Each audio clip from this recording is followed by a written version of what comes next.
Sir, can you tell us what would be the total loss of life to the Pakistan Army in both Army and Air Force attacks, sir? Our aim was not to inflict casualties, but in case there have been, it is for them to count. Our job is to hit the target, not to count the body bags. लाशें गिनना हमारा काम नहीं है, लाशें गिनना हमारा काम नहीं है, लाशें वो गिनेंगे। ये जो दबंग वाला स्टाइल है ना, ये जो स्टाइल है, लाशें गिनना हमारा काम नहीं है, लाशें वो गिनेंगे, लाशें बिछाना हमारा काम है, लाशें घिसना पाकिस्तान का काम है। इंडिया रेलिवेंट दुनिया में होता जा रहा है, नॉट ओनली उसकी साइज की वजह से, लेकिन उसके फुटप्रिंट दुनिया में बढ़ रहे हैं और इंडिया दुनिया में मैटर करता जा रहा है। 1 2 3 4 5 शहीद। ये सीज फायर के बाद हमारे लाइन ऑफ कंट्रोल के करीब हमारी सिविलियन आबादी का इतना नुकसान हुआ है। कश्मीर की बात नहीं है, पूरे भारत में अगर कहीं भी टेररिस्ट अटैक किया गया, मैं पाकिस्तान को मिट्टी में मिला दूंगा। अगली बार मुझे रोकने की कोशिश मत करना। शुरू से ये सोचते हैं कि इंडिया का जो अपना रकबा है, आबादी है, साइज है, स्टेचर है, इकोनॉमी है, इन चीज़ों को सामने रखते हुए उसको उसका मकाम देना चाहिए। न्यूक्लियर पावर कंट्री में जाके इतने बड़े ऑपरेशन करने वाला, मुझे बताइए भारत के अलावा किसकी छाक है आज तक? क्योंकि सामने वाला ये आपका गाजा नहीं है, सामने वाला आपका सीरिया नहीं है, मरा पड़ा है, उसके वो न्यूक्लियर पावर डिश है। तब भी हमने उसके जाकर उसके घर के अंदर जाके उसकी नकेल कस दी, वहां ताल ठोक दी है। ये जो सीज फायर है, ये भारत की तरफ से एक पॉज लिया गया है ताकि वो रीग्रुप कर सकें, रीस्टॉक कर सकें, रीअसेस कर सकें, दोबारा पाकिस्तान पे हमलावर हो सकें। नमस्कार दोस्तों, कल आपने हमारे इंडियन एयरफोर्स, आर्मी और नेवी के DGMOs का प्रेस कॉन्फ्रेंस देखा होगा, जिसमें सारे सबूत के साथ भारतीय डिफेंस फोर्सेस ने पूरी दुनिया को दिखाया किस तरह से भारत ने पाकिस्तान के एयर बेसिस, फाइटर एयरक्राफ्ट्स और एयर डिफेंस सिस्टम और अन्य चीज़ों को तबाह किया है। और इसके साथ साथ जब हमारे एयरफोर्स के मार्शल से सबसे सवाल पूछा गया कि कितने पाकिस्तानी मारे गए हैं इस अटैक से, जिस पर एयर मार्शल ने एक बहुत ही दबंग जवाब दिया, जिसमें उन्होंने कहा कि हमारा काम था बस टारगेट को अटैक करना और उन्हें तबाह करना, और वहाँ पर कितने लोग मारे गए हैं वो गिनना हमारा काम नहीं है।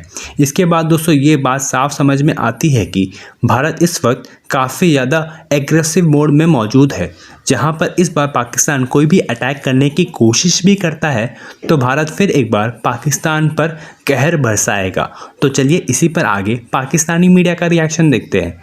अगर आपको हमारा ये वीडियो पसंद आए तो वीडियो को लाइक करें और हमारे चैनल को सब्सक्राइब कर लें। सबसे अच्छी बात इन्होंने कह रहा लाशें गिनना हमारा काम नहीं है, लाशें गिनना हमारा काम नहीं है, लाशें वो गिनेंगे। ये जो दबंग वाला स्टाइल है ना, ये जो स्टाइल है, लाशें गिनना हमारा काम नहीं है, लाशें वो गिनेंगे, लाशें बिछाना हमारा काम है, लाशें घिसना पाकिस्तान का काम है। वाह, ये संजय सर आपने बड़ा अच्छा पॉइंट किया। कह रहा कितनी कैजुअलिटीज है दुश्मन की, कह रहा लाशें गिनना हमारा काम नहीं, हम लाशें बिछाते गिनेंगे वो।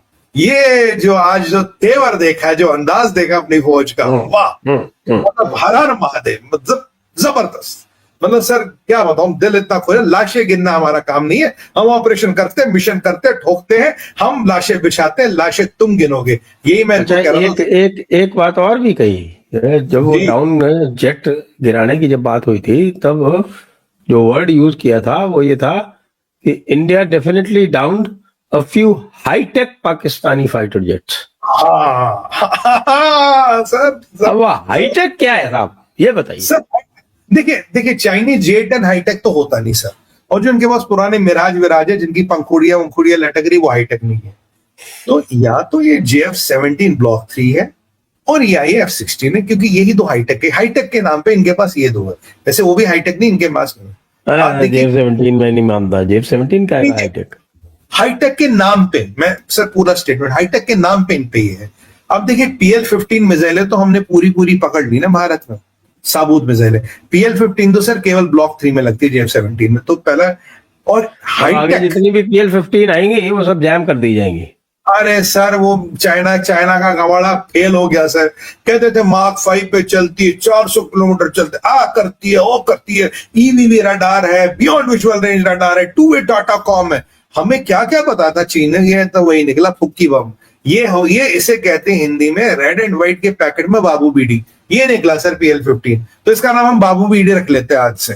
रेड एंड व्हाइट के पैकेट में बाबू बीडी थी, इसमें दम नहीं है सर। अच्छा, ये जो अब जो हाईटेक हो सकता है, ये F-16 भी हो सकता है, क्योंकि अगर वाकई में कोई इनके पास जिसको हाईटेक, जो इनके पास है, अगर कोई हाईटेक की श्रेणी में आएगा तो F-16 आएगा। और मैं हमेशा से मानता था ये JF-17 को लेके यहाँ आने की हिम्मत नहीं करेंगे। अगर ये भारत में घुसने की कोशिश करेंगे, इनका जो दमदार जहाज है वो F-16 ही है। और अगर साहब की बात सुने, एयर मार्शल साहब की बात, वो कह रहे हैं भाई हाईटेक जहाज को गिरा। आपने बहुत सही पॉइंट पकड़ा सर। तो हाईटेक बाद जहाज 80% 70% पॉसिबिलिटी है F-16, उसके बाद है JF-17। और उन्होंने बोल दिया कि अगर भारत ऐसे ही हमारे यहाँ पर एयर बेसिस को, हमारे न्यूक्लियर एसेट्स को अगर डिस्ट्रॉय करता रहा तो हम एक डिफेंस लेस स्टेट बन जाएंगे।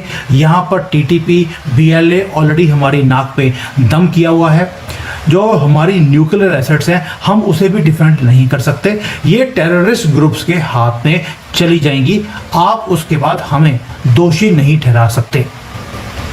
और अगर ये हुआ तो Pakistan will not be responsible और ये भारत रिस्पॉन्सिबल होगा। दूसरी बात, शहबाज शरीफ ने ये बोल दिया कि अगर टेररिस्ट के पास जाएगी तो ये सारे के सारे जो हमारे न्यूक्लियर बॉम्ब्स हैं ये तालिबान और TTP के हाथ में लग जाएंगे। और आपको मालूम है कि जो TTP और तालिबान है, इनसे अमेरिका डरता है। यानी कि ये नॉन वेस्टर्न नेशंस के एक अलार्म, एक घंटियाँ इनके कानों में बजनी शुरू हो जाती हैं। और आपको ये भी पता है कि तालिबान के आज की डेट में जो रिलेशनशिप्स हैं वो भारत के साथ बहुत ही ज़्यादा स्ट्रॉन्ग होते जा रहे हैं। और ये जो सिचुएशन है ये बहुत ज़्यादा कॉम्प्लिकेटेड भी होनी शुरू हो गई। As a result of all this, ये जो आपको दिखता है ना, ये जो इंटरवीन किया है, 2 दिन पहले बोला कि हम इंटरवीन नहीं करेंगे और 2 दिन के बाद घंटे घंटे बाद फ़ोन आ रहा था कि अब इनको इंटरवीन करना पड़ा। और इन्होंने पाकिस्तान को पहले फ़ोन किया, भारत को नहीं किया दोस्तों, पाकिस्तान को फ़ोन किया। तुम वाइट झंडी लेके खड़े हो जाओ, तुम बोल दो हम बातचीत करने के लिए तैयार है। पाकिस्तान का जो DGMO था उसने कांटेक्ट किया इंडियन DGMO को और रिक्वेस्ट किया सीज फायर के लिए। और इसके बाद एक ही काम हुआ कि कॉल्स आनी शुरू हो गई US ऑफिशियल्स की। JD वैंस, मार्को रूबियो, सब ने प्रधानमंत्री मोदी को फ़ोन किया। मोदी जी ने फ़ोन उठाने से इनकार कर दिया। उन्हें मालूम था कि ये अब मुझे युद्ध को रोकने के लिए बोलेंगे। फ़ोन उठाया हमारे जयशंकर जी ने और हमने एक ही बात बोली कि वी विल नॉट स्टॉप, क्योंकि वो वहाँ से रुक नहीं रहे हैं। अमेरिका ने बोला कि पाकिस्तान रुकने के लिए तैयार है, आप उनका फ़ोन उठा लीजिए, बात कीजिए, they are ready for a truce.